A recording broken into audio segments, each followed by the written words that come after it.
Hello world. I said that after another week I would give an update on my orange fish, and so here it is. Orange fish is still alive, still very active, very happy. He's still not eating normally.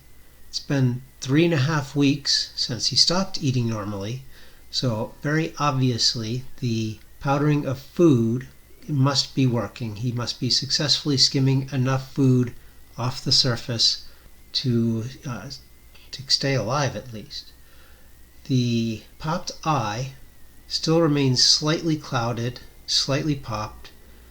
The eye definitely moves just fine as it tracks things. At this point, I'm not entirely convinced that the eye has improved to any noticeable degree over the past several days. It had been improving noticeably for at least 2.5 weeks, and then at some point it just seems to be holding steady, and that does have me a little nervous. I may try another Epsom salt bath. I have not done that since day 2, so it would be over 3 weeks since that's been done. I'm a little hesitant to do that. Epsom salt baths also tend to serve as a bit of a laxative, and although orange fish may be getting enough food to keep him going, he's not getting so much food as to put out any poop, and I'm a little nervous about doing anything that might encourage that if he's not got enough in his system to do that. I have to think some more on that. The eye may just have to be as it is, and that he may just have that as a permanent injury for the rest of his life. The gill, just this very morning, I noticed for the first time it looked like it might actually be getting a little more flush with the body. It's not perfect, but that's the first time I've noticed any real improvement in that gill at all in all of this time. So I'm hopeful that that's not just some fluke or some trick of the eye or the strange angle that I'm looking at or something. I'm hoping that's actual real progress on the gill.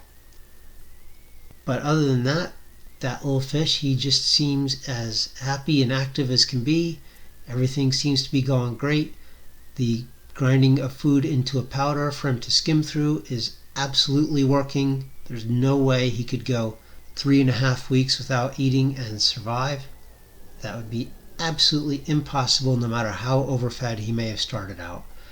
So for those who are struggling with a fish that has a mouth injury and not eating normally, definitely that's something you can try. If you don't normally feed your fish any sort of dried food, freeze-dried or pellets or anything else, you may have to go buy some and hope that your fish is willing to eat them. I know these betta fish can be very picky. My bluefish will only eat one specific type of food and nothing else. I'm very lucky. Orange fish eats literally anything I put in the tank. So I have all kinds of food, both dried food, like the pellets and flakes and whatnot, and also a non-dried food like some frozen mysis, frozen bloodworms and whatnot. And occasionally I've even thrown a still alive insect that I happen to catch in the house. I throw that in the tank. He eats that. He eats everything. He eats literally everything. So I've been very lucky in the sense that orange fish is the one who suffered this trauma, so I can powder up anything at all. Whatever gets turned into a powder, he's going to skim his way through it and eat what he can of it. So yeah, there you go. That's the update. He's still a happy little fish. He is, I believe, still improving.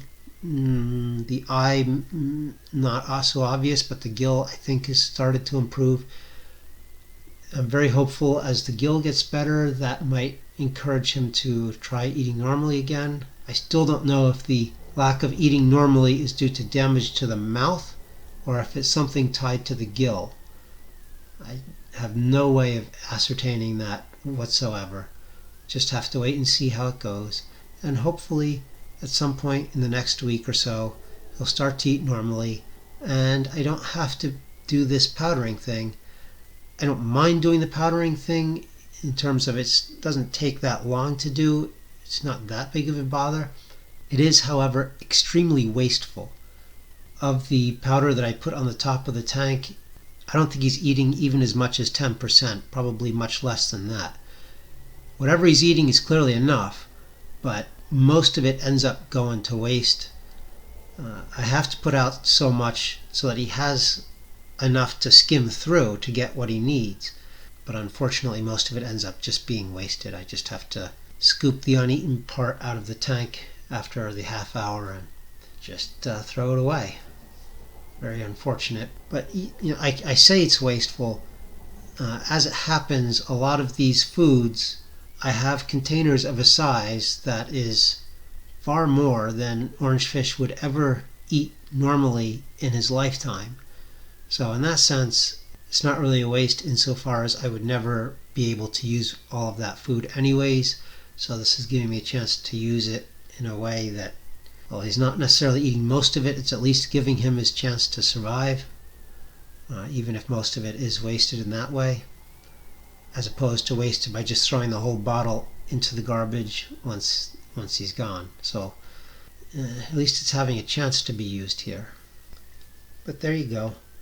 Little orange fish, active, happy, recovering, doing well. Powdering of food definitely works as a way to keep a fish alive who has been through some sort of head trauma that doesn't allow him to eat normally anymore. That's your update.